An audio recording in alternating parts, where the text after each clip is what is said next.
Airway failure kills when everything else looks fixed. Bleeding can be controlled, chest trauma can be managed, pressure can be relieved. None of that matters if the airway fails afterward.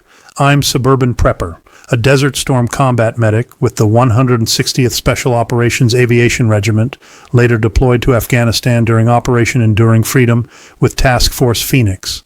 I served as a flight medic, a paratrooper medic, later a registered nurse, and now a nurse practitioner. Why airway fails after success. Airway compromise often follows good care elsewhere. Bleeding is controlled, the chest is addressed, the patient initially looks better. Then physiology shifts. Physiology doesn't wait for permission. Muscle tone fades quietly, and the tongue becomes the silent killer. This is the moment most people miss. Everything looks under control, but the clock is already running on the airway. Muscle tone drops, the tongue falls posteriorly, secretions pool, protective reflexes fade. Air movement becomes inadequate before it becomes obvious. That delay is where patients are lost. The IFAC reality. Who this is really for your IFAC is not for you. It is for someone else to use on you. When you cannot protect your own airway, that means you don't guess. When you're the one down, someone else has to get this right. Pre-select sizes now, guessing later costs lives. This physiology doesn't wait for permission. Muscle tone fades quietly, and the tongue becomes the silent killer. The tongue doesn't collapse suddenly. It's a slow betrayal of physiology. You pre-select sizes for your body and for your family when you help them build their kits. OPA and NPA are not one-size-fits-all tools. One size does not fit all. The wrong OPA doesn't help. It actively makes the obstruction worse. Wrong size doesn't just fail, it creates new obstruction. Wrong size is worse than no size. Oropharyngeal airways. Sizing and placement. Corner of the mouth to angle of the jaw. Do this at home on every family member. Mark the size in your kit.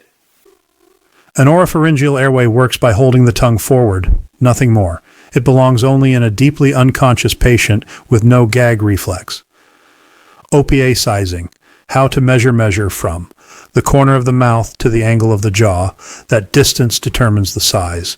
Too small, pushes the tongue back, worsens obstruction. Too large, presses on the epiglottis, triggers gagging or vomiting. If you're between sizes, go smaller. Any gag, cough, or resistance means you chose wrong. Never force it. Remove immediately. Force equals trauma. Always abort and resize. That's the premise.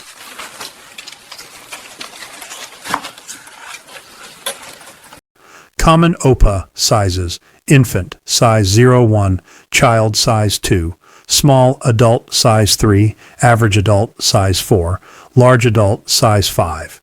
These numbers only matter if they match the person. Check this at home. Mark it in the kit. OPA placement. Why it fails. The airway follows the curve of the tongue and is rotated into position so it rests behind the tongue. If the patient gags, coughs, fights, it vomits. You are wrong. Remove it.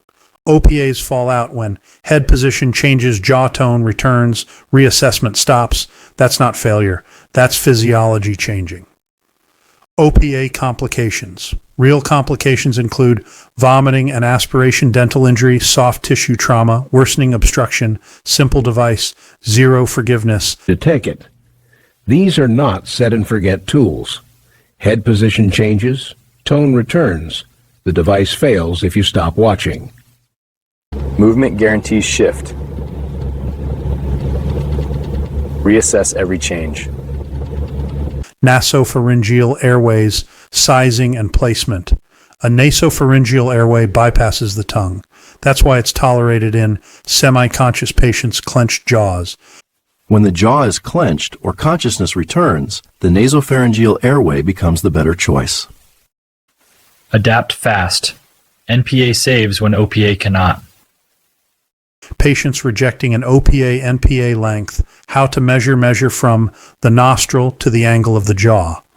That's the correct length. Too short, doesn't splint the airway. Too long, causes irritation and bleeding. NPA diameter. What people miss diameter matters as much as length. Length gets all the attention, but diameter is just as critical. Select two small blocks easily, even with minimal secretions.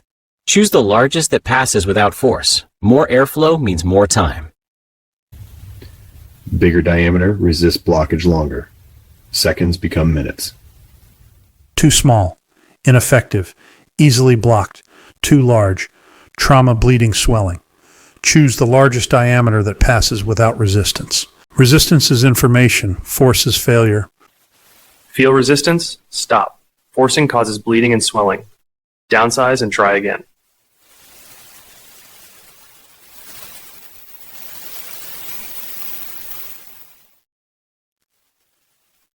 Common NPA sizes: infant, adult, infant, approximately 12-14, French child, approximately 16 to 20, French small adult, approximately 24 to 26, French average adult, approximately 28 to 30, French large adult, approximately 32-34 French. These are ranges. Test fit before you need it. Pediatric ranges 12 to 22 French, infants as low as 12 to 16. Adults start at 28 French and up. Data shows wrong pediatric size risks trauma fast. Guidelines. Infants under 1 year often 12 to 16 French, children up to 12 years max 20 to 24 French, adults average 28 to 32 French. Measure every time, studies show height correlates best. What holds an OPA or NPA in place? Neither device secures itself. They stay effective because of head position, jaw alignment, continuous reassessment. The airway demands constant attention. Most failures aren't from bad gear, they're from assuming it's handled. Attention isn't optional. It's the real lifesaver. For NPAs, the flange or safety pin prevents migration. Light taping to the cheek can help movement, still dislodges them. For OPAs, jaw tone and positioning matter. Once tone returns, it comes out. These are dynamic tools, not set and forget devices. Common airway failure points. Most airway failures are not gear failures. They are wrong size, poor positioning, secretions, not cleared, false confidence. OPA and NPA don't replace attention. They demand it. What airway adjuncts cannot do, they do not. Prevent aspiration, replace ventilation. Override neurologic injury, secure the airway. They buy time. That's it. Reality, check. Some patients deteriorate despite correct actions.